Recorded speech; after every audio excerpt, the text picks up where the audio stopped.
আমার তো না দেখা যায়, দেখা যায়। আসসালামু আলাইকুম আমার ফেসবুক ফলোয়ার ভাই। আমরা মানুষ আমরা মানুষ যে কত ভালো যা বলার বাইরে। বিশেষ করে আমার মনে হয় যে আমাদের বাংলাদেশের ভিতরেই কিন্তু এরকম হিংসা ভরা মানুষ আমরা সবসময় বসবাস করি।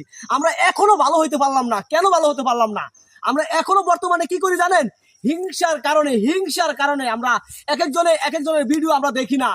কিন্তু এই জিনিসটা আসলে কিন্তু থাকাটা আসলে মনে করি ঠিক না। ওই মহান আল্লাহ পাক কিন্তু একদম ঠিকই বসে রয়েছে। হ্যাঁ, কিন্তু দেখতে আছে যে আপনি একটা লোককে মনে মনে যে আপনি তাকে হিংসা করতেছেন, এই জিনিসটা কিন্তু সেই মহান ব্যক্তি কিন্তু এই জিনিসটা কিন্তু দেখতে আছে। তো বিষয় হচ্ছে আমরা একজনের ভিডিও একজনের দেখি, দেখলে চিন্তা করি হাই হাই ভিডিওটা তো ভাইরাল হয়ে যাবো, ওই যে টিয়া কামাই করবো, আমাকে তো লাভ নাই।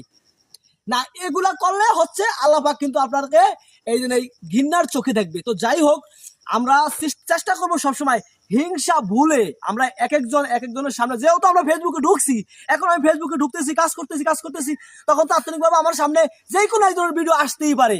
আমরা অবশ্যই আমরা সেই ভিডিওটা দেখে ভালোভাবে দেখে অন্তত নিশ্চয়ই 1 মিনিট হলেও আমরা সেই ভিডিওটা দেখি। 1 মিনিট দেখার পরে আমরা সেখানে একটা লাইক দেই, একটা কমেন্ট করি। এই কমেন্টের মাধ্যমে ভালোবাসা আপনিও পাবেন, আমিও পাবো। তো যাই হোক, এই আমরা কখনো হিংসা মনের ভিতরে না রাখি। আমরা সবসময় নিয়ম অনুযায়ী কাজ করি। ভিডিও আসছে আমরা ঠেলা জ্বালাই দিলাম, ভিডিও আসছে ঠেলা জ্বালাই দিলাম না, এগুলা কিন্তু ঠিক না ভাই। তো যাই হোক, আশা করি বিষয়টা আমার বুঝতে পারছেন।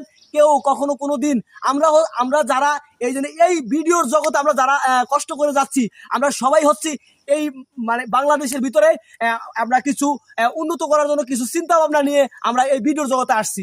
আমরা চাই আমাদের বাংলাদেশের ভিতরে আমরা যদি অন্য কোনো রাষ্ট্র থেকে যদি আমরা কিছু টাকা পয়সা আনতে পারি, এটার জন্য আমরা আমাদের বাংলাদেশে উন্নত হওয়ার একটা চিন্তা ভাবনা থাকবে। আমি যদি 5,000 টাকা কামাই করি, 5,000 টাকা দিয়ে যদি আমরা কিছু কিনা খাই একজনের কাছ থেকে, দেখা যায় যে এই টাকাটা কিন্তু আমার বাংলাদেশে আসলো আমার মারফতে বা আমার উসিলায় বা আপনাদের একটা লাইক ভালোবাসার উসিলায়।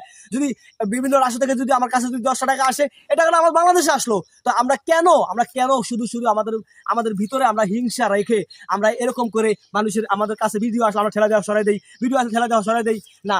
আমরা আর কখনো কোনো দিন আমরা এই কাজটা না করি। যদি সময় না থাকে প্রয়োজন আমরা ফেসবুকে ঢুকলাম না। যেহেতু আমি ফেসবুকে ঢুকছি, ফেসবুক টিপতে মন চাইছে, অবশ্যই ফেসবুকে ঢুকে আমরা একটা ভিডিও আসছে সামনে, যে কোনো কারো ভিডিও হোক না কেন আমরা ভিডিও দেখার জন্য চেষ্টা করি। ধন্যবাদ, আশা করি বুঝতে পারছেন। সবাই ভালো থাকবেন, দেখা হবে নেক্সট ভিডিওতে। আসসালামু আলাইকুম।